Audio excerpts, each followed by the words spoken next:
This is Spencer, your Tampa Bay wallpaper installer, coming to you from St. Pete, Florida. And this is a Schumacher hand-painted print wallpaper. And so this is the overall video.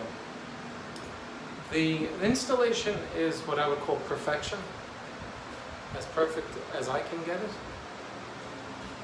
Everything worked right. The outside corners, the inside corners, no major issues with the walls or anything like that, or any obstructions such as this pipe here, any of the corners. Everything played by the rules, including this obstruction up here, this light thing. And so there you have it. Can you tell where I'm panning the video right now? The inconsistency right in the middle over the door? Can you tell? I'll just let you. If you couldn't tell, I'm not surprised.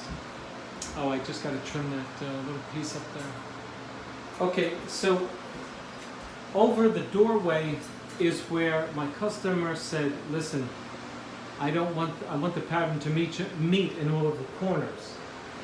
I want you to hide the mismatch over the doorway, and so we did. You might not even be able to see it right now, but if you look closely, you'll be able to see it. Right in the middle of the door is the seam of the first piece and the last piece. And then what I did was a double cut. Okay, there you have it. There is your Schumacher hand-painted wallpaper installation from the Tampa Bay wallpaper installer. How do you like it? If you like it, click on like, share it with a friend, subscribe to my channel.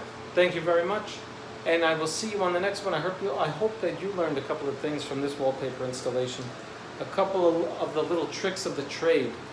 The tools are generally the same every wallpaper installation, with the exception of how high you go or what you're hanging the paper over. You might need a special ladder, etc.